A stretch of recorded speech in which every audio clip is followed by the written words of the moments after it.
गर्भोपलक्षित, स्मयोपलक्षित विविध प्रकार के दोष, उन सब दोषों को ध्वंसन करने में, गर्भादि सभी दोषों को, अपने भक्तों के गर्भादि सभी दोषों को ध्वंसन कर देते हैं अपने स्मित से। स्मित माने हास संकोच। हासो जनोन्माद करी च माया, जनों में उन्माद करने वाली जो माया है वही भगवान का हास है, प्रहास। उस हास को जरा मंद कर देना, वही स्मित, मंदहास। इसीलिए कहीं कहीं स्मित को मंदहास भी कहते। स्मित माने मंदहास। तो उदारहास, प्रहास, तो सम्यक हास है। तो वही तो माया का पूर्ण विस्तार है। जिस समय भगवान हंसते हैं उस समय माया का पूर्ण विकास हो जाता है। तो जरा हास का संकोच किया तो माया का संकोच हो गया। माया का संकोच माने भक्तों में उसका प्रवर्तन न होना, यही उसका संकोच। भक्तों में माया का प्रवर्तन न होना, क्योंकि भगवान ने यही बतलाया। भक्तों ने तो प्रार्थना किया कि इस माया को मार दो, ये बड़ी खराब है। जय जय जय अजित मजा, जय जय जय अजा मजित दोष गृहीत गुणाम। हे अजित, हे अजित, जय जय, सम्यक उत्कर्ष को प्राप्त हो, सम्यक उत्कर्ष को प्राप्त करें। क्या करें? अजांजहि, इस अजा को मारो। अजा माने माया, ये अजा माने माया। अजा इसलिए इसको कहते हैं कि अजायमान, अनुत्पन्न, अनादि कहलाती है ना, अनादि। प्रकृतिम पुरुषं चैव विध्यनादि उभाव। प्रकृति और पुरुष दोनों अनादि। अनादि है तो अर्थात अज है, उत्पत्ति नहीं है उसकी। अथवा अजा के तुल्य अजा है। अजा माने बकरी, अजा कहते हैं बकरी। बकरी के तुल्य माया, जैसे कबरी बकरी, कबरी बकरी, लोहित शुक्ल कृष्णा, लाल और सफेद और काली, तीन रंग की कबरी बकरी जैसे होती है, तैसे करबुर रंग की अजा बकरी, ये अजा। उपनिषद का एक वचन है, अजा में काम लोहित शुक्ल कृष्णाम बहवी प्रजा सृजमानाम स्वरूपा अजो हे को जुषमाणोनुषेते जहात्येनाम भुक्त भोगा मजोन्य। कहते वही अजा प्रकृति है, वो भी लोहित शुक्ल कृष्णा, जैसे बकरी कबरी बकरी तीन रंग की है, लोहित शुक्ल कृष्ण रंग वाली कबरी बकरी होती है, तो इसे ये अजा प्रकृति भी तीन रंग की है, सत्वगुण रजोगुण तमोगुण। सत्वगुण इसका सफेद रंग है, रजोगुण इसका लाल रंग है, तमोगुण इसका काला रंग है।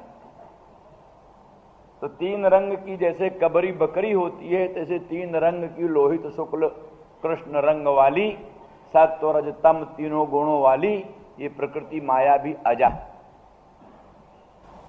एकाम, एक ही है ये, अजा में काम लोहित शुक्ल कृष्णाम। कहते बहुत से बच्चों को पैदा कर दिया इसने, सब कबरे बकरे, कबरे कबरे बहुत बच्चे। माने महत तत्व, अहं तत्व, महत तत्व, अहं तत्व, षोड़श विकार, ये सब उसी अजारूपी प्रकृति के बच्चे, अजारूपी प्रकृति के बच्चे। चलिए वो भी सब सत्वरजतम गुण वाले, सुख दुख मोहात्मक सब हैं। महत तत्व भी, अहं तत्व भी, षोड़श विकार भी, पृथ्वी आदि सारे प्रपंच ही सुख दुख मोहात्मक। सुख दुख मोहात्मक माने सत्वरजतमय, सत्वरजतमोमय। कहते इस अजा जो प्रकृति है उसको कोई बकरा इसका सेवन करता हुआ इसके पीछे पीछे भटकता रहता।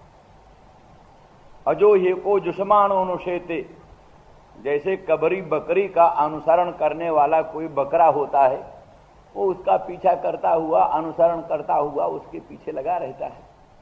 ऐसे कई जीव हैं जो लोहित शुक्ल कृष्णा अजा प्रकृति का अनुसरण करते हुए, उसके दिए हुए भोगों को भोगते हुए और प्रपंच में पड़े हुए हैं अरबों जुग जुगांतरों से कल्प कल्पांतरों। इसमें जहाते नाम भुक्त भोगा मजोन्य, कोई अज विलक्षण प्रकृति का कोई अज इससे अपना प्रयोजन संपादन करके छोड़ देता है अलग। जैसे कोई अज जीव जो संसार से विरक्त हो जाता है, प्रकृति के द्वारा भोग लिया और प्रकृति के द्वारा ही ज्ञान भी प्राप्त होता है। ज्ञान भी तो प्रकृति से मिलता है।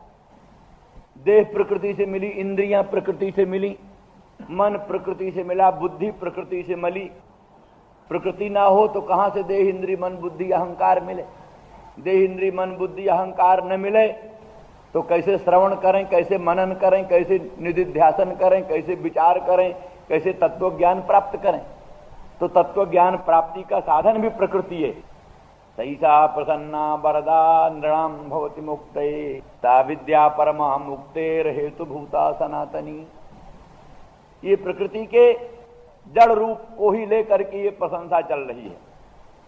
वास्तव में तो प्रकृति का ये तो उसका भगवती का प्रकृत्यंश तो जड़ रूप है, परंतु अधिष्ठान रूप उसका शुद्ध रूप है, सिद्ध रूप।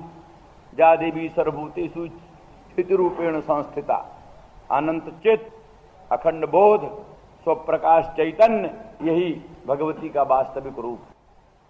तो इसलिए प्रकृति के अनुग्रह से ही ये भी सब मिलता है।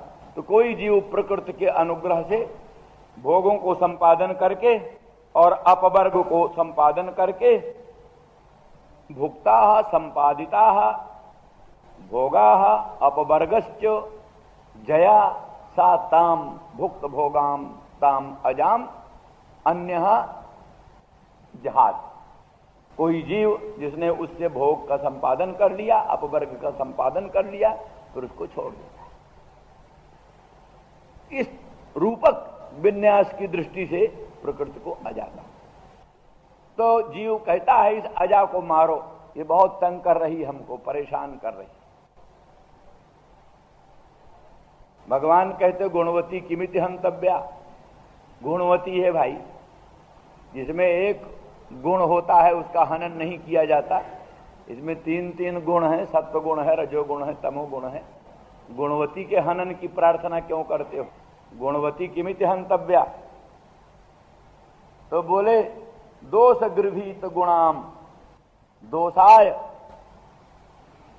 जीवानाम स्वरूपभूतस्य आनंदादेह आवरणाय गृहीता गुणा जयासा।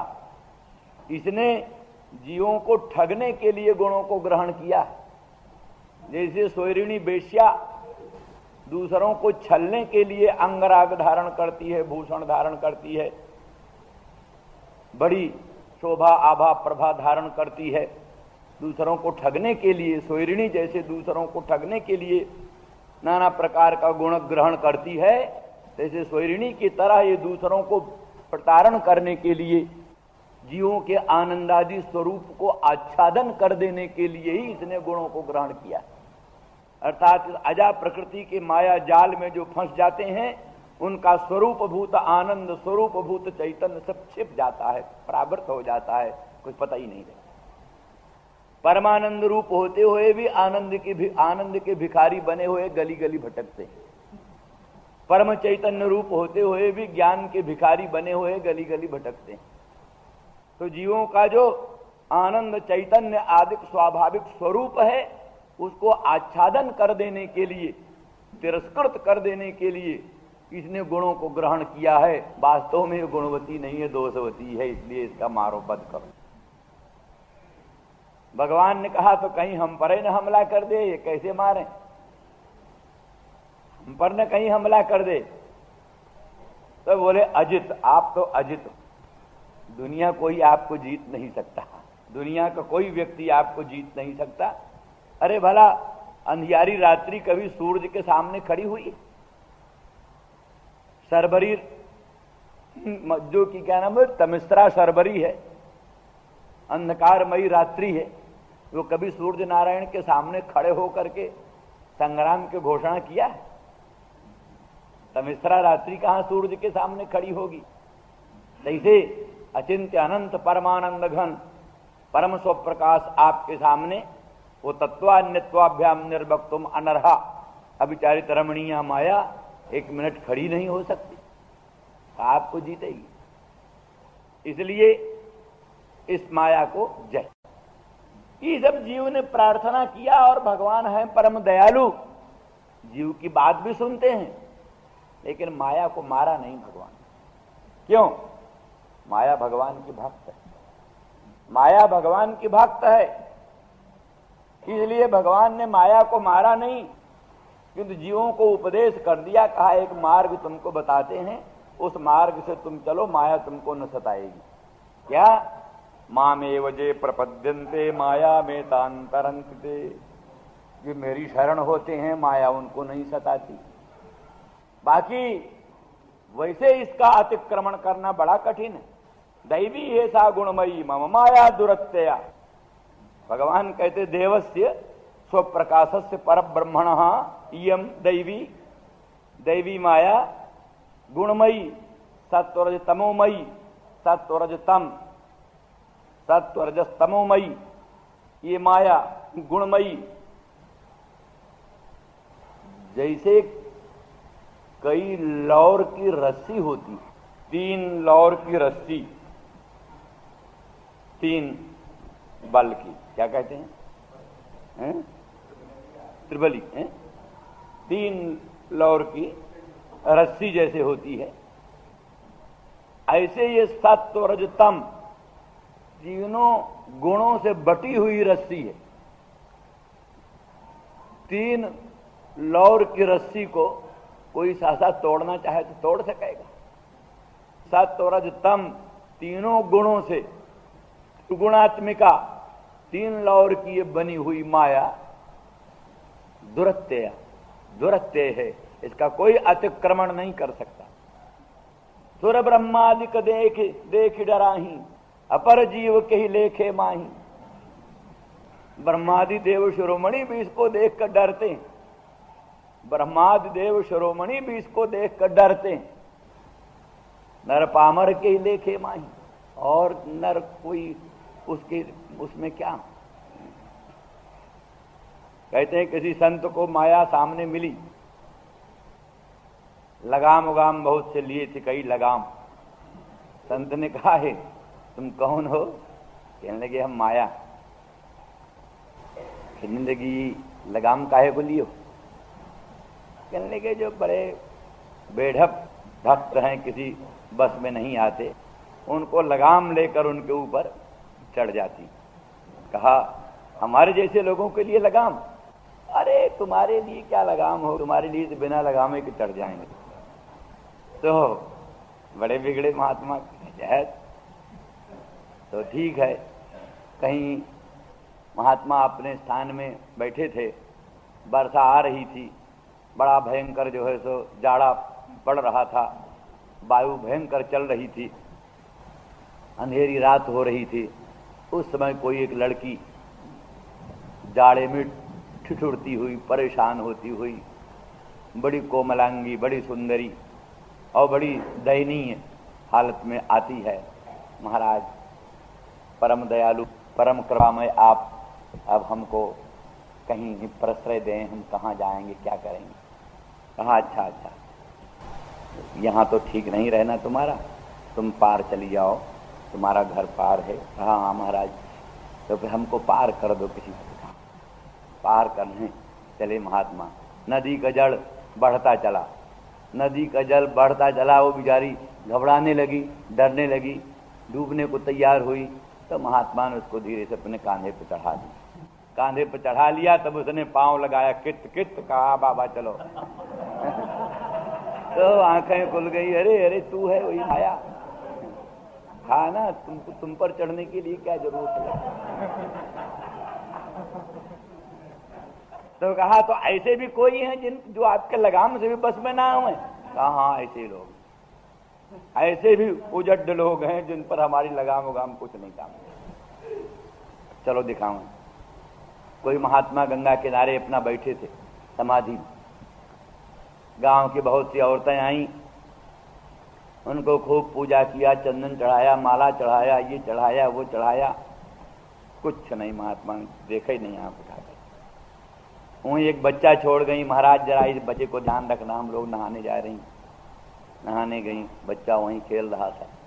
भेड़िया आया, बच्चे को खाने लगा, बच्चा चिल्लाने लगा, रोने लगा। महात्मा आंखें ही नहीं खोलते, जो कुछ फिर सब नहा कर आई। अब महात्मा को देखा हमारा बच्चा मर गया, खा गया, और रोने लगी। अब महात्मा को पांव पकड़कर खींचने लगी, जटा पकड़कर नोचने लगी, गाली देने लगी। कुछ नहीं, महात्मा टस से मस नहीं जैसा एक। माया ने कहा बोलो इनको हम क्या करें, अब इन पर क्या करें, न इन पर कोई दया असर करी है, न इन पर कोई क्रोध का असर होता है, न इन पर किसी तरह की बात करने पूजा का असर पड़ा, कोई असर ही नहीं पड़ता। इनके लिए हम क्या करें। यही ऐसे लोग हैं कि जिन पर हमारी लगाम भी बेकार हो जाए। तो भगवान ने कहा बड़ा कठिन है दुरत्यया माया, दुरत्यया माया का पार पाना बहुत असंभव है। एक ही रास्ता है, मामेव जे प्रपद्यन्ते माया में तांतरन्ते, जो मुझको प्रपन्न होते हैं, मेरी शरण होते हैं, बस माया उन पर नहीं आक्रमण करती। स्वभाव, क्योंकि माया के लिए भी स्वभाव लिखा है, विलज्जमानया जस्य स्थातुमीक्षा पथे मोया विमोहिता विकथन्ते ममाहमिति दुर्धिया। माया भगवान के सामने खड़ी होने में शर्माती, लजाती। विलज्जमानया जस्य स्थातुमीक्षा पथे मोया, भगवान की इच्छा पथ में, दृष्ट पथ में खड़ी होने में माया शर्माती। क्यों शर्माती? तो एक तो पहले यही बात है कि सूर्य नारायण के सामने तमिस्रा रात्रि खड़ी हो ही नहीं सकती। तमिस्रा रात्रि सूर्य नारायण के सामने जाने में शर्माती, शर्म लगती है उस सूर्य नारायण के सामने अंधियारी रात्रि कैसे जाए। आज तक कभी जोगा ही नहीं बना ऐसा। कल्प कल्पांतर युग युगांतर बीत गए, आज तक कभी जोगा ही नहीं बना जब तमिस्रा रात्रि सूर्य नारायण के सम्मुख आई हो। तो जिसके सामने कभी भी नहीं गई तमिस्रा रात्रि, अंधकारमयी रात्रि, उसके सामने कैसे जाए। तो भगवान सूर्य नारायण के तुल्य स्वप्रकाश परात्पर पर ब्रह्म, और तमिस्रा रात्रि के तुल्य वो माया है, वो भगवान के सामने खड़ी होने में ठीक शर्माती है। विलज्जमानया जस्य स्थातुमीक्षा पथे मोया। ये तो दार्शनिक दृष्टि से लज्जा, और व्यावहारिक दृष्टि से लज्जा ये है कि सोचती है जीव भगवान के प्रिय और उनको मैं सताती हूं। जीव भगवान के अंश हैं। ममैवांशो जीवलोके जीवभूत सनातन, सब जीव भगवान के अंश हैं, सनातन अंश हैं। उन सनातन अंश जीवों को मैं सताती हूं। पुनरप जननम पुनरप मरणम पुनरप जननी जठरे शयनम के दुख परंपरा में उनको फंसाती है। तो प्रभु के सामने कैसे मुंह दिखावें, प्रभु का अपकार करें और प्रभु के सामने मुंह दिखावें। कोई प्राणी हमारे गले में माला डालाए, आंख में कांटा चुभो होए, उसकी कोई भक्ति है? आंख में तो कांटा डाले और गले में माला पहनावे। तो हम भगवान की बहुत भक्ति करें, लेकिन भगवान के अंशों को, जीवों को सतावें, तो ये भक्ति नहीं गिनी जाती। भागवत में लिखा है जैसे राख में होम करना बेकार होता है, कोई राख में होम करे, भस्म में होम करे, तो भस्म में किया हुआ होम बेकार जाता है। ऐसे जो प्राणी जीवों को सताता है और भगवान की भक्ति करता है, उसकी भक्ति बेकार होती है। नाना विधैश्च नैवेद्यैर् द्रव्यैर्मे नामतोषणम भूता हो मानिनार्चायाम न हम तुझसे कदाचन। नाना प्रकार के नैवेद्यों से, अरबों खरबों रुपयों के नैवेद्यों का अर्पण करके भी कोई भगवान की पूजा करता है, लेकिन प्राणियों को सताता है, गरीबों को, दरिद्रों को, दीनों को सताता है।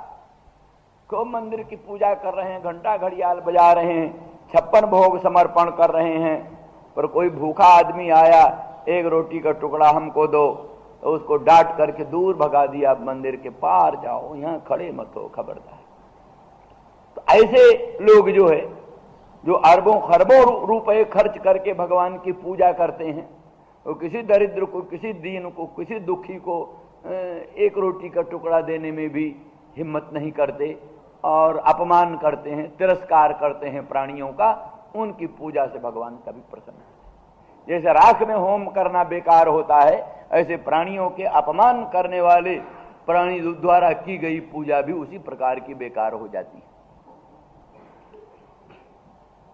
इसीलिए भगवान की काष्ठमयी, धातुमयी, पाषाणमयी प्रतिमा में अनंत ब्रह्मांड नायक परमात्मा की पूजा तो करो ही, साथ ही ये भी समझो ये जितने प्राणी हैं, मनुष्य हैं, ये भी भगवान की ही एक मूर्ति, इनमें भी वही भगवान अशरण शरण अकारण करुण करुणा बरुणालय भगवान प्रविष्ट है। इसलिए अनेक रूप में आए हुए प्रभु को पहचान लेना, उनका सुनना, उनका भूल कर अपमान न होने देना, ये सबसे बड़ी भगवान की पूजा है। तो इसलिए ये भक्तों का ऊंचा लक्षण है। तो माया सोचती है पर मैं क्या करूं, मैं तो जीवों को सता रही हूं और भगवान की भक्त भी बनती हूं, अब भगवान के सामने मुंह कैसे दिखाऊं। इसलिए बिलज्जमानया जस्य स्थातुम इच्छा पथे मोया, भगवान के सामने, भगवान के नेत्र पथ के सामने खड़ी होने में माया शर्माती। बोले ऐसा समझती है तो न सतावे भाई, ऐसा समझती है सताने के से प्रभु के सामने खड़ी होने में शर्म लगती है तो न सतावे। कहा ये भी उसका स्वभाव, कहता मैं करूंगा, अगर जीव प्रभु से विमुख रहेंगे तो जरूर सताऊंगी, कुछ भी हो, ये जब तक प्रभु से विमुख रहेंगे तब तक सताऊंगी, मेरे न सताने का एक ही शर्त है कि प्रभु के सम्मुख हो जाए। ये उसके हृदय का भाव जानते हैं प्रभु। इसके हृदय का भाव तो ये है कि जीव मुझसे विमुख क्यों, मेरी विमुखता इसको असह्य है। जीव भगवत विमुख हो ये माया को सहन नहीं होता, इसीलिए माया सताती हुई भी उसके हृदय में उद्देश्य यही रहता है कि ये ऊब करके प्रभु के चरणों की शरण जाए।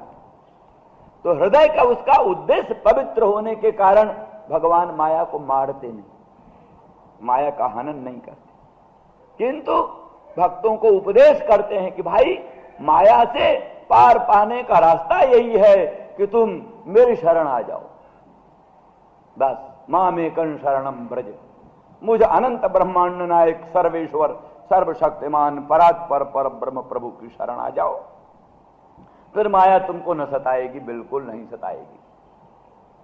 सूर्य नारायण के सामने जो खड़ा होता है, सूर्य नारायण के सामने जो खड़ा होता है, उसके सामने तमिश्रा रात्रि का क्या असर पड़ता है। जो सूर्य नारायण के सामने खड़ा है, अंधियारी रात्रि का असर उस पर क्या पड़ेगा। वो तो जो सूर्य के सामने नहीं है उसी पर अंधियारी रात्रि का असर, जो सूर्य के सामने है उस पर अंधियारी रात्रि का असर कहां है। इस तरह से जो प्रभु के सामने खड़ा है मानो सूर्य के सामने खड़ा है, फिर तमिश्रा रात्रि रूप माया उस पर कैसे आक्रमण कर सकती है। इसलिए सीधा सिद्धांत है मामेव जे प्रपद्यन्ते माया में तांतरंते, जो भगवत प्रपन्न होते हैं, भगवत के शरण होते हैं, वो इस माया को तर जाते हैं। इसीलिए माया को भगवान ने मारा नहीं, जीवों की अनेक प्रार्थना करने पर भी उसको उपाय बता दिया माया से तरोगे।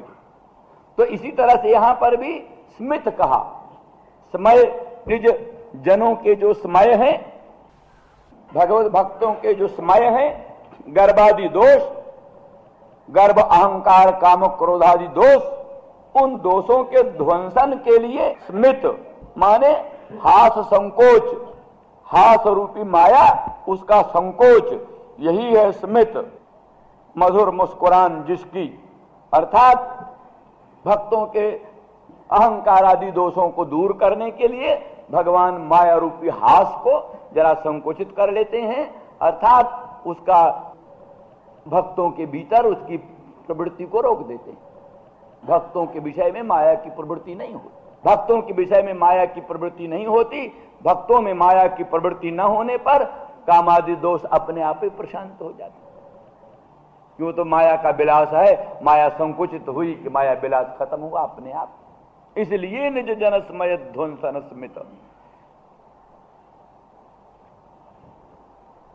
इसलिए भज सके भवत किंकरी स्मनो। हम सब क्या नाम श्रुत लक्षणा, श्रुति आपकी किंकरी, ये जो श्रुतियां क्या हैं? आपकी किंकरी, आपका कैंकर्ज करती। कैंकर्ज क्या है? निरंतर प्रभु का गुणगण वर्णन। वेद यही तो कहते हैं, हम तो आपके गुण गणों का ही निरंतर वर्णन करते हैं। क्या है ते? कहु जानहु नाथ हम तो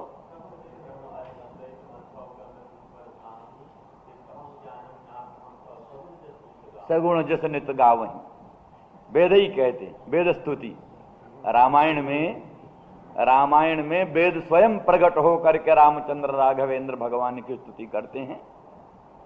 मनु कहते हैं कि निर्गुण निराकार निर्विकार तो वर्णन कर ही नहीं सकते हम। सचमुच वो तो वर्णन का विषय नहीं, वो वाणी का विषय नहीं, वो तो निज पिय कहो तिनहि सिय सैनन, वो तो सैन से ही हो सकता है, वो वाणी का गोचर नहीं। निराकार ब्रह्म, निर्गुण ब्रह्म, अद्वितीय ब्रह्म कभी भी श्रुतियों का विषय नहीं, कभी भी श्रुतियों ने शब्द से उसको कहा नहीं। निषेध मुख से ही कहा, निषेध मुख से, नेति नेति नेति नेति। नवोढ़ा स्त्री अपने सखियों के बीच में बैठी है, नववधू अपने सखियों में बैठी है, उसका पति सभा में बैठा। पति को पूछ रही सखियां, कहो सखी कौन है तुम्हारा पति? ये है, ये है, ये। उंगली निर्देश करती हैं सखियां, वो नेत नेत करती जा रही, करती जा रही। जिस समय ठीक उसके पति पर अंगुली निर्देश होता उस समय चुप हो जाती, भी नहीं कहती, भी नहीं कहती। लज्जित होकर तूष्णीमभूत हो जाती है। सखियां समझ लेती हैं बस यही पति। तो इस तरह से उस परम तत्व को, सर्वाधिष्ठान को, तो केवल अतद व्यावृत्यायम चकितम अभिधत्ते श्रुतिरपि, अतद व्यावृत्यायम, अतद व्यावृत्ति नेति नेति अस्थूलम अनणु अरस्वम इत्यादि से, मूर्तंच अमूर्तंच नेति नेति। तो इस तरह से अतत का व्यावर्तन करके ही अवचने नहीं वो प्रोवाच, अवचन से ही उस तत्व का। वेद क्या कहते हैं? कहते सगुण जश नित गावन। हम तो आपके सगुण यश को, भगवान अनंत ब्रह्मांड के उत्पादक हैं, भगवान अनंत ब्रह्मांड के पालक हैं, भगवान अनंत ब्रह्मांड के संहारक हैं, भगवान सर्व काम है, भगवान सर्वगंध है, भगवान सर्वरस है, भगवान वामनी है, भगवान भामनी है, भगवान दिव्याति दिव्य कल्याण गुण गणों से युक्त हैं। इस तरह से गुण को ही लेकर के वेद वेदांग श्रुतियां सब परब्रह्म परमात्म तत्व का प्रतिपादन करती हैं। तो ऐसी परिस्थिति में यही कैंकर्य, कैंकर्य लक्षणावृत्ति से या मुख्यावृत्ति से, मुख्यावृत्ति से, लक्षणावृत्ति से, सब तरह से वेद भगवान का ही प्रतिपादन करते हैं। सगुण भी भगवान ही है, निर्गुण भी भगवान ही है। निर्गुण कोई भगवान से भिन्न थोड़ो ना, भगवान का ही निर्गुण रूप, भगवान का ही सगुण रूप। बल्कि भक्त लोग तो यही कह लेते हैं कि प्राकृत गुण गणों से रहित तो होना ही निर्गुण होना है। निर्गुण ये नहीं मतलब कि भगवान में गुण कोई होता नहीं, अनंत कल्याण गुण गण भगवान में होते ही हैं। निर्गुण का अर्थ ही है प्राकृत गुण गण शून्य, यही निर्गुण का अर्थ है। तो इसलिए जो निर्गुण है वही सगुण है, जो प्राकृत गुण गण रहित है वही अचिंत्य अनंत दिव्य कल्याण गुण गण युक्त है। यही सगुण निर्गुण दोनों का समन्वय है साम भक्तों की दृष्टि से। वेदांती की दृष्टि से भी यही अर्थ है कि वो भगवान आप्त काम पूर्ण काम आत्मा राम परम निष्काम है, गुण निरपेक्ष है इसलिए निर्गुण है, लेकिन अनंत गुणगण भगवान को भजते रहते। जैसे कौस्तुभ मणि अपनी शोभा बढ़ाने के लिए प्रभु को भजती है, इसलिए प्रभु अनुग्रह करके कौस्तुभ मणि को अपने कंठ में धारण कर लेते हैं। कंठ की शोभा बढ़ाने के लिए नहीं, किंतु कौस्तुभ मणि को अलंकृत करने के लिए। परम पदम भूषण भूषणांगम, कौस्तुभ मणि को अलंकृत करने के लिए, विभूषित करने के लिए अनुग्रह करके प्रभु अपने कंठ में कौस्तुभ मणि को धारण कर लेते हैं। ऐसे गुणगणों की सार्थकता के लिए, गुणगणों की तपस्या से संतुष्ट होकर, गुणगणों की प्रीति से संतुष्ट होकर प्रभु गुणगणों की सार्थकता के लिए गुण निरपेक्ष होते हुए भी गुणों को अंगीकार कर लेते हैं। यही भगवान का सगुणत्व है, यही भगवान का निर्गुणत्व है। तो हर दृष्टि से, निर्गुण दृष्टि से, सगुण दृष्टि से वेद सर्वदा भगवान का ही प्रतिपादन करते हैं। किम विदत्ते विदत्ते च किमनुद्य विकल्पयेत, अंत में कहा माम विदत्ते विदत्ते च विकल्प्या पोह्यते तो हम एतावान सर्व वेदार्थ। ऐसा कहा है कि वेद भगवान का ही अभिधान करते हैं, भगवान का ही विधान करते हैं और अनात्म प्रपंच का, भगवान के ही किसी अंश का निषेध करके और भगवत स्वरूप का ही अवशेष रखते हैं। इस तरह से उपक्रम, उपसंहार आदि खड्विध लिंगों के द्वारा संपूर्ण वेद वेदांगों का महातात्पर्य भगवान परब्रह्म में ही है। इसलिए वेदैश्च सर्वैरहमेव वेद्यः, सब वेदों के द्वारा भगवान ही वेद्य हैं। सर्वे वेदा जत्पद मामनन्ति, सब वेद उस परम पद परमेश्वर का ही प्रतिपादन करते हैं। इन सब श्रुतियों के अनुसार, श्रुतियां कहती हम आपकी किंकरी हैं। जैसे बंदीगण, यही लिखा श्रुति स्तुति में, वेद स्तुति में। जैसे सम्राट राजाधिराज महाराज चक्रवर्ती नरेंद्र जगते हैं, बंदीगण मागध उनका यश गान करने के लिए आते हैं। प्रातः प्रातः प्रभात काल में मंगल गायन करते हुए, प्रभात काल में मंगल गायन करते हुए बंदीगण जैसे सम्राट का गुणगान करने आते हैं। ऐसे भगवान पृथ्वी से भित्त सुश्लोक ही बोधयन्त्यनु जीविना। तो इस तरह से प्रत्युष हुआ जहां भगवान के सृष्टि का समय आया। जिस समय प्रलय का समय हो तो रात्रि है, भगवान सो रहे हैं। अब जहां सृष्टि का प्रारंभ प्रभात हुआ तो पहले पहले वेद ही भगवान के मुखारबिंद से निकले। काली नाग था ना, वो कठोर मणियां थी, तो जिसको काली नाग के फणाओं पर, मणियुक्त फणाओं पर पदाम्बुज अर्पण करने में डर नहीं लगा, हमारे उरोजों पर पदाम्बुज विन्यास में आपको डर लगता है? फणिफणार्पितम नाथ ते पदम।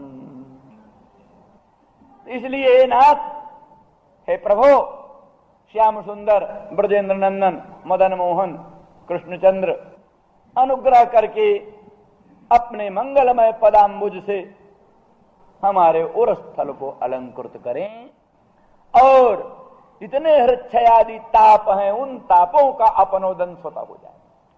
क्या कहा जा सकता है, या क्या ये सब अभीष्ट है गोपांगनाओं को? पापहंतृत्व, श्रीनिकेतनत्व, ऋणचरानुगत्व, ये सब कुछ कृपा अपेक्षित है, सौभाग्यातिशय अपेक्षित है, वीरजातिरेक अपेक्षित है? नहीं, ये कुछ नहीं। अपेक्षित तो केवल सीधा त्रिंधिरच्छयम,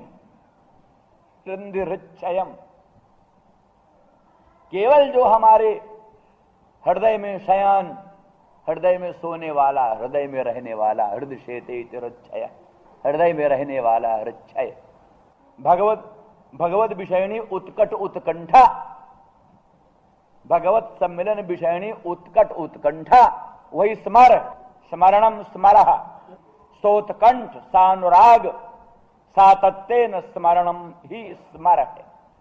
सोत्कंठ, सानुराग, साभिनिवेश, उत्कंठा के सहित, अनुराग के सहित, अभिनिवेश के सहित जो भगवान के स्मरण का सांतत्य, स्मरण का नैरंतर्य, वही स्मर है। वही हृदय शेते हृच्छय, वही हृदय में शयान रहता है। भगवत विषयणी वासना, भगवत पदाम्बुज सम्मिलन की उत्कट उत्कंठा, उत्कट कामना, उसी को पूरी करें। अर्थात और सब उसी के पीछे आनुषंगिक। गंगा स्नान करो पुण्य के लिए, तो ताप निवृत्ति फल अपने आप ही मिलेगा। ताप निवृत्ति के लिए अलग स्नान करने की जरूरत नहीं है। गंगा के महात्म्य अतिशय से, पुण्य प्राप्ति की दृष्टि से गंगा में स्नान करो, ताप निवृत्ति तो अपने आप होगी, पाप निवृत्ति भी अपने आप होगी, मल निवृत्ति भी अपने आप होगी। मल निवृत्ति, ताप निवृत्ति, पाप निवृत्ति सब आनुषंगिक है।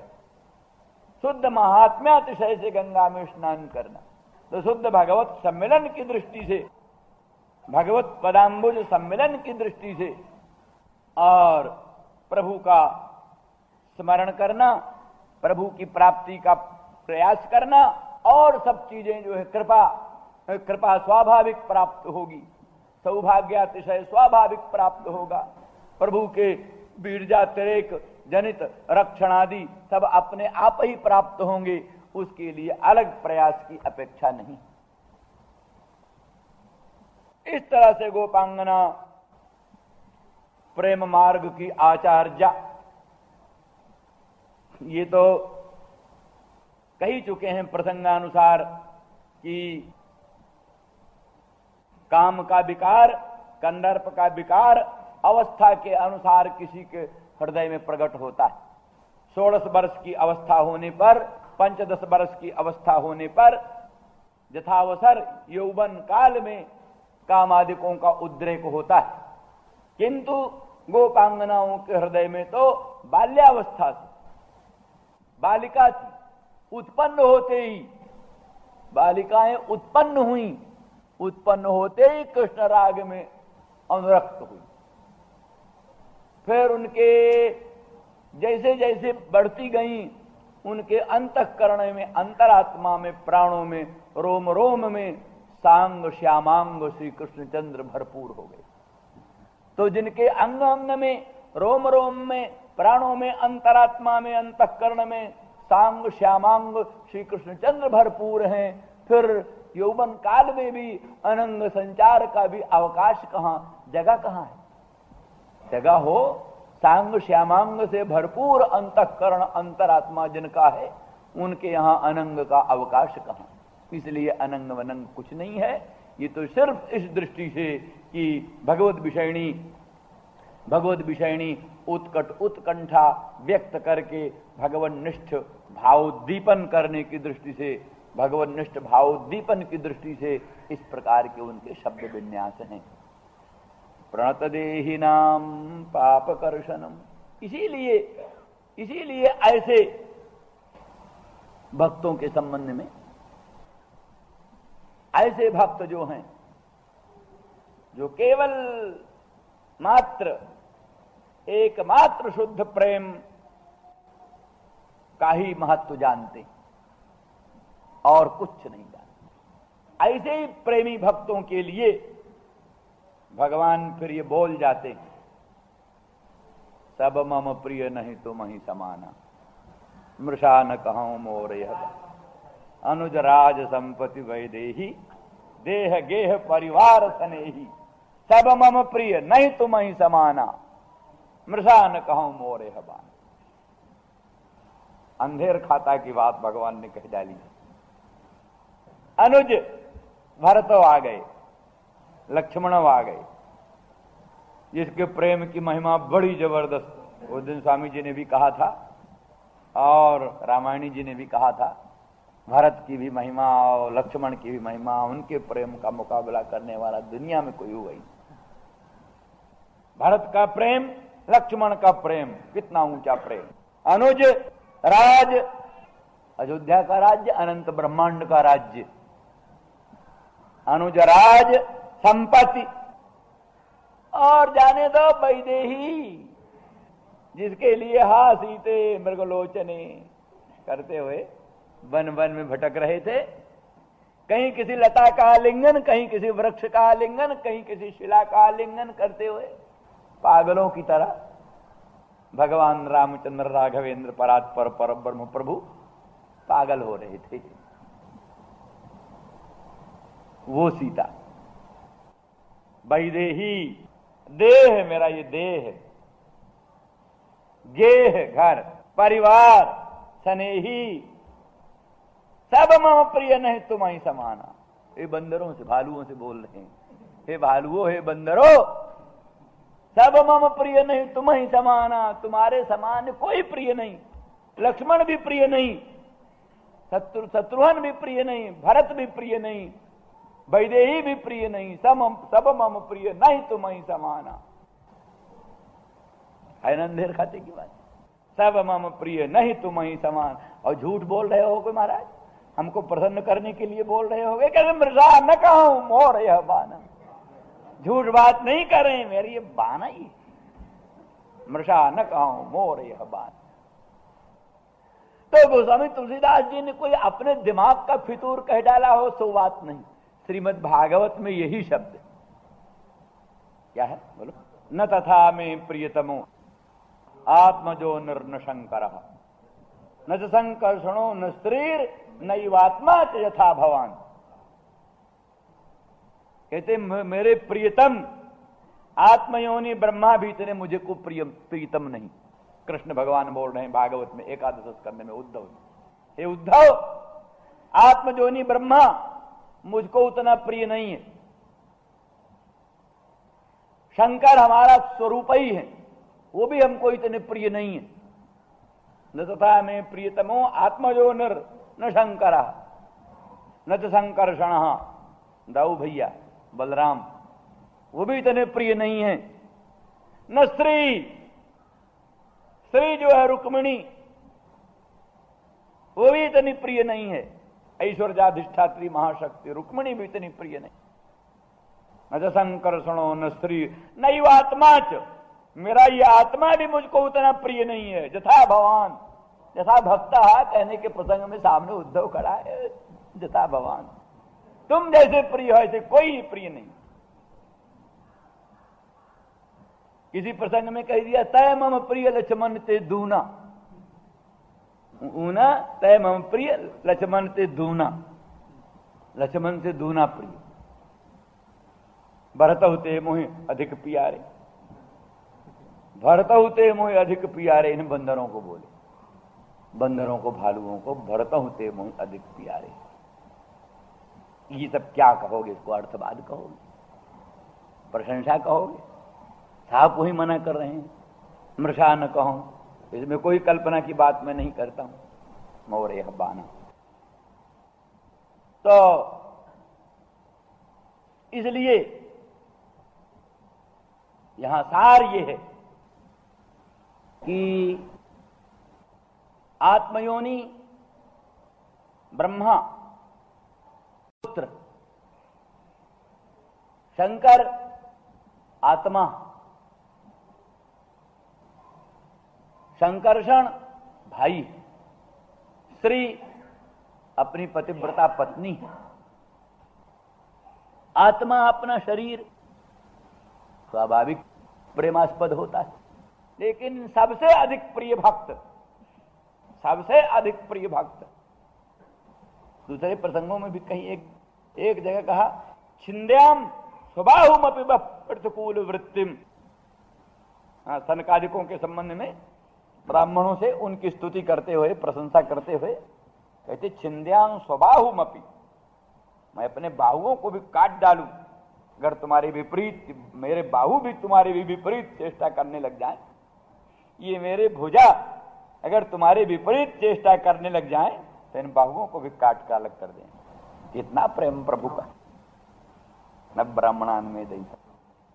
तो छिंद्यान स्वबाहुमपि प्रतिकूल वृत्तिम, ये सब बात। तो इस सब का सार ये है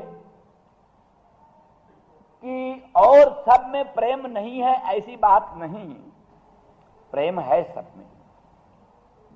आत्मजोनि में प्रेम है, शंकर में प्रेम है, श्री में प्रेम है, संकर्षण में प्रेम है, पर उनमें प्रेम का नाता दूसरा। संकर्षण में प्रेम भ्रातृत्वेन रूपेण प्रेम है, आत्मजोनि ब्रह्मा में प्रेम पुत्रत्वेन रूपेण प्रेम है, शंकर में सख्य रूप से प्रेम है, आत्मीयत्वेन रूपेण शंकर में प्रेम है, श्री में साध्वी सती पतिव्रता रूपत्वेन। इन सब प्रेमों का रूप दूसरा है। अवच्छेदक भेद से। इन सब प्रेमों का रूप भेद, अमुक अमुक रूप से इनमें प्रेम है, पर भक्तत्वेन रूपेण जो प्रेम है, प्रेम के लिए जो प्रेम माने भक्त रूप से जो प्रेम है, जहां इन कोई नाताओं का संबंध नहीं। माने संसार में प्रेम के बिना भी तो भ्राता में प्रेम होता है। भ्राता भक्त ना भी हो, भ्राता भक्त ना भी हो, तभी भ्रातृत्व रूपेण भ्रातृ प्रेम है। लोग कहते हैं ना कि दूसरे देश के लोग कहते हैं किसी लड़की से प्रेम हो गया इसलिए शादी कर लिया, प्रेम हो गया इसलिए शादी कर लिया। भारत कहता है नहीं, शादी कर लिया इसलिए प्रेम करना चाहिए। और लोग कहते हैं प्रेम हो गया इसलिए शादी कर लेना चाहिए। भारत कहता है नहीं, शादी हो गई इसलिए प्रेम करना चाहिए। भेद पड़ गया ना। दूसरे लोगों के यहां तो प्रेम हो गया इसलिए शादी कर लिया, और यहां शादी हो गई इसलिए प्रेम किया। ये भेद है।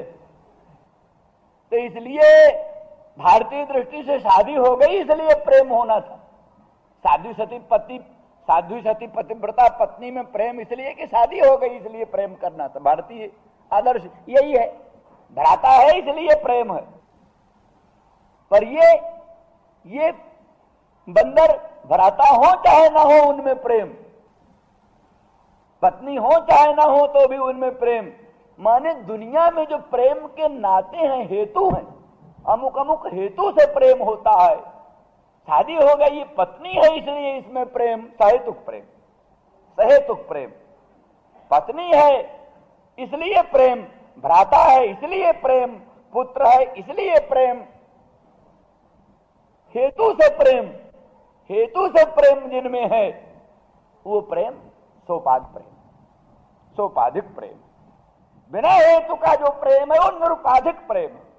इसलिए अंदरों का प्रेम भ्राता होने के नाते नहीं, पिता होने के नाते नहीं, पत्नी होने के नाते नहीं, किसी अमुक अमुक हेतु के कारण बंदरों में प्रेम है सो नहीं, केवल भक्त होने के कारण बंदरों में प्रेम है। इसलिए सब मम प्रिय नहीं तुम ही समान।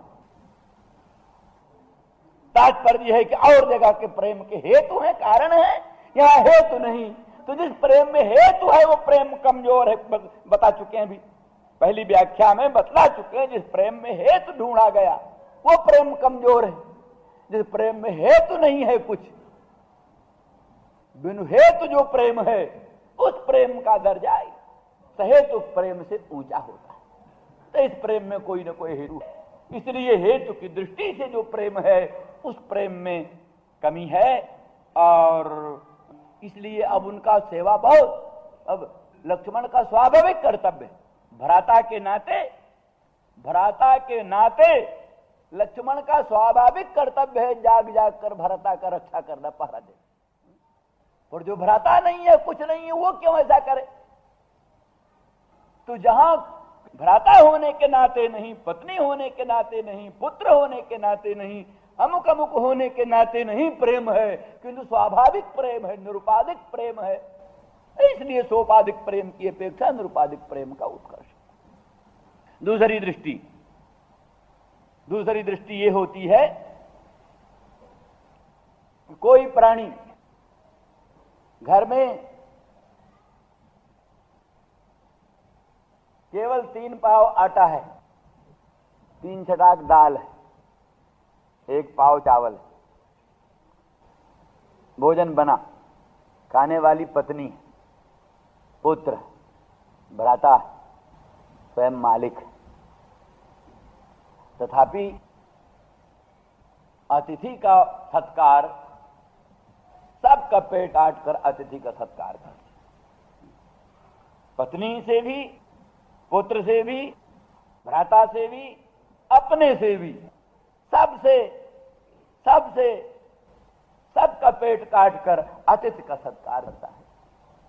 इस तरह से कोई संकर्षण भ्राता है, श्री साक्षात पत्नी है, आत्मजोनि पुत्र है, और शंकर आत्मा है, सखा है, ये सब कुछ है।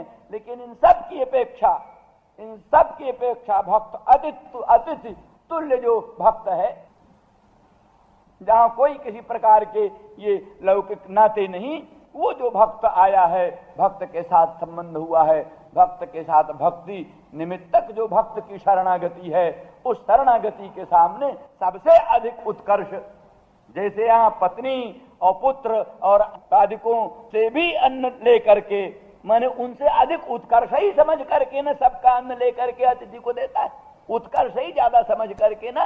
इस दृष्टि से सर्व संबंध रहित जो ये केवल भक्ति के नाते, केवल स्नेह के नाते, केवल शुद्ध अनुराग के नाते जो भगवान के शरणागत होते हैं, उनको पति पत्नी आत्मा सबसे उत्कर्ष समझते हैं। ये जैसा एक सदगृहस्थ का धर्म है, सदगृहस्थ का धर्म है कि सबसे अधिक महत्व और प्राथमिकता, जैसे व्यवहार में कहते प्राथमिकता, बहुत से कर्तव्य हैं पर बहुत से कर्तव्य में इस कर्तव्य को हम प्राथमिकता देते, प्राथमिकता। तो प्राथमिकता भगवान जैसे एक अतिथि के भोजन के संबंध में सबकी अपेक्षा सदगृहस्थ प्राथमिकता अतिथि को देता है, या किसी सन्यासी को, सन्यासी पहुंच गया किसी के घर में, तो भले पत्नी भूखी हो, पुत्र भूखा हो, भाई भूखा हो, स्वयं भूखा हो, तो उसमें प्राथमिकता सबसे प्राथमिकता वो सन्यासी में देते हैं। इस न्याय से संकर्षण और स्त्री और ये सब की दृष्टि से भी प्राथमिकता इस भक्त को, इस न्याय से भक्त को प्राथमिकता है कि और औरों का और नाता है वो आत्मीय है, उनमें प्राथमिकता नहीं है कि वो आत्मीय है। प्राथमिकता न होने में हेतु यही है कि वो आत्मीय है, माने यहां उनके अपकर्ष का हेतु वही है कि वो आत्मीय है। इन्हें लक्ष्मण से अधिक सेवा थोड़ा ना बंदरों ने किया कि तुम लक्ष्मण आत्मीय है, उनका वैसा सेवा करना कोई बड़ी बात नहीं। लक्ष्मण आत्मीय है, उस भाई का वैसा सेवा करना स्वाभाविक है, उसका वो अपना कर्तव्य प्राप्त है। यहां देखिए ना, उद्धव जी महाराज गोपांगनाओं के पाद पंकज रज के स्पर्श की कामना करते। क्यों साहब? गोपांगनाओं को जो सौभाग्य प्राप्त है वही सौभाग्य तो लक्ष्मी महारानी को भी प्राप्त है। लक्ष्मी महारानी के पाद पंकज का स्पर्श चाहो, लक्ष्मी महारानी के पाद पंकज रज का स्पर्श चाहो। क्या है जो सौभाग्य प्राप्त है वही सौभाग्य प्राप्त है लक्ष्मी को, तो लक्ष्मी के पाद पंकज रज के स्पर्श की कामना करो। उद्धव जी जिस समय द्वारकापुरी में विद्यमान हैं, वहीं पटरानियां हैं 16,108, और उनमें भी ये अष्ट पटरानियां तो बड़ी प्रधान हैं। रुक्मणी महान पटरानी हैं, तो उनके पाद पंकज रज का स्पर्श की कामना करते, क्योंकि वो तो संपूर्ण सौभाग्य जो कुछ गोपांगनाओं को प्राप्त है प्राप्त ही। यहां तो वैध प्रेम है, वैधी प्रीति कमजोर होती है। हमारी सारी व्याख्या याद कर लो, वैधी प्रीति और रागानुगा प्रीति, पुष्टि प्रीति और मर्यादा प्रीति, इसके जो भेद हमने कहे हैं सब याद कर लो और सब का सब घटा लो। तो इसलिए इनमें तो वैधी प्रीति, वैधी प्रीति वालों की अपेक्षा रागानुगा प्रीति कहीं अधिक होती है स्वाभाविक। तो इनमें आत्मीयता ही दोष है। ये विवाहिता है, आत्मीय है, विवाहिता है, आत्मीय है, इसका कर्तव्य ही है हमें प्रेम करना, हमारा कर्तव्य ही है इस प्रेम करना। जहां कर्तव्य ही है वहां रागानुगा प्रीति का क्या काम? जहां कर्तव्य का विधान है वहां रागानुगा प्रीति को क्या स्थान है? ये कमजोरी पड़ गई। इसलिए उधर क्या है, उधर कर्तव्य नहीं है, विधान नहीं है, तो निषेध है उल्टा। गोपांगनाओं को श्री कृष्ण प्रेम का विधान नहीं है, निषेध है। लोक परलोक के विनाश का डर है, लोक परलोक का विनाश हो जाएगा, कुलटात तो प्रसिद्ध हो जाएगा, लोक में बदनामी, परलोक में नरक का डर। और विधान नहीं है, कर्तव्यता नहीं है, किंतु कर्तव्यता के विपरीत, विधान के विपरीत विविध प्रकार के निषेध हैं, विविध प्रकार की विपत्तियां हैं, विविध प्रकार के संताप हैं, विविध प्रकार की कठिनाइयां हैं। किंतु उन सब कठिनाइयों को सहन करके आसामहो चरण रेणु जुषाम हंस्याम वृंदावने किमपि गोलमलत औषधीनाम या दुस्त्यजम स्वजनम आर्ज पथंच हित्वा, स्वजनम आर्ज पथंच हित्वा भेजुर्मुकुंद पदवीम सुतभिर्विमृग्याम। इसलिए इनके चरणाम्बुज के रज स्पर्श की काम इन्होंने दुस्त्यज स्वजनों को त्याग करके, दुस्त्यज आर्ज मार्ग को त्याग करके, अपने लोक परलोक को खतरे में डालकर, लोक परलोक को खतरे में डाल करके, यह लोक परलोक की सुख संपत्ति पर लात मारकर, विविध प्रकार की विपत्तियों को सिर पर ओढ़ कर, निमंत्रण देकर, मरण से भी कोट गुणित दारुण दाह जैसे एक लांछनों को सहन करती हुई और जो कृष्णानुराग कर रही हैं, इसलिए स्त्री आदिकों से अधिक उत्कर्ष इनमें, क्योंकि वहां तो वैधि चीज है, वहां तो कर्तव्यता की चीज है, और यहां तो वैधि के विपरीत, कर्तव्यता के विपरीत अनेक प्रकार के उपद्रवों के साथ ये करना है, इसलिए इनमें उत्कर्ष की बात बढ़ी। इस तरह से भ्रातृत्व के नाते, पत्नीत्व के नाते स्वाभाविक ही है कर्तव्य। लक्ष्मण इतनी सेवा न करें तो ही दोष है, करना स्वाभाविक ही है। भरत का इतना प्रेम, ऐसी निष्ठा ना हो वही दोष है, तो होना कोई बड़े आश्चर्य की बात नहीं है। इसलिए दूना वाली बात भी संगत बन जाती है, दूना वाली बात भी बैठ जाती है, अधिक वाली बात भी बैठ जाती है, सब बात बैठ जाती है, क्योंकि सब जगह विधि की बात है, कर्तव्य पालन की बात है, आत्मीयता की बात है। तो किसी दृष्टि से आत्मीयता ऊंची है, किसी दृष्टि से आत्मीयता ऊंची है, लेकिन किसी दृष्टि से वो आत्मीयता ही यहां अपकर्ष का कारण, अपकर्ष का कारण यहां आत्मीयता ही है।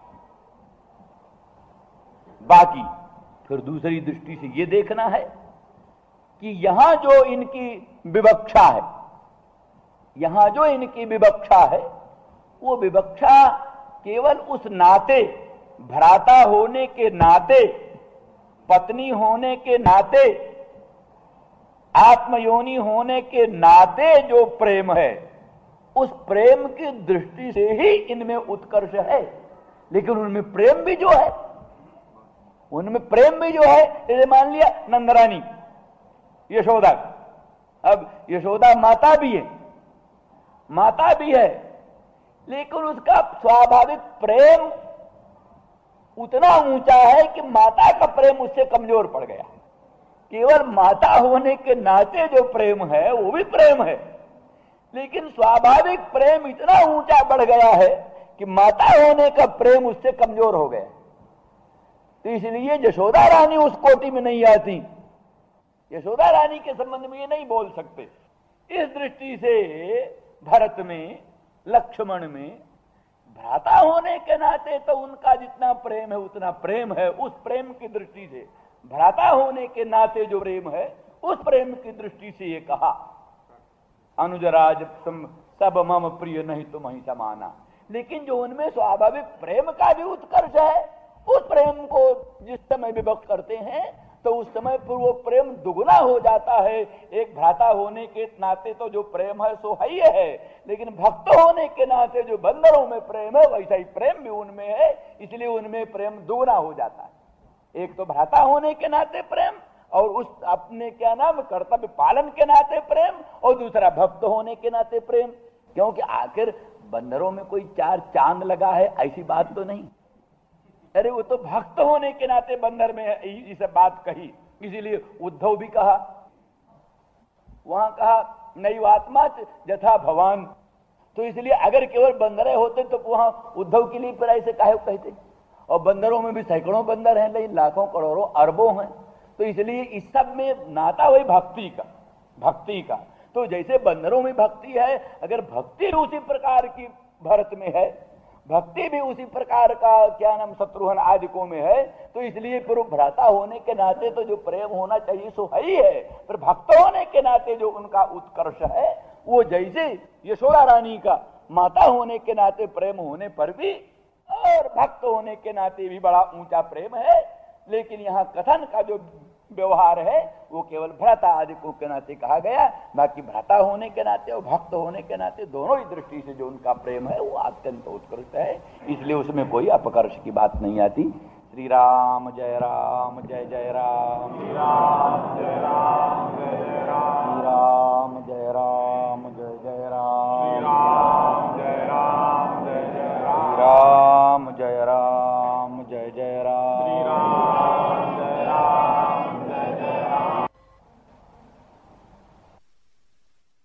स्वाभाविक भगवदानंद अभिव्यक्त हो जाए। दोनों ही बात के लिए, सर्वानर्थ निवारण के लिए और भगवदानंद के प्राकट्य के लिए, दोनों ही के लिए एक ही सर्वोत्कृष्ट उपाय है, भगवान के मंगलमय पदाम्बुज को अपने हृदय में धारण कर।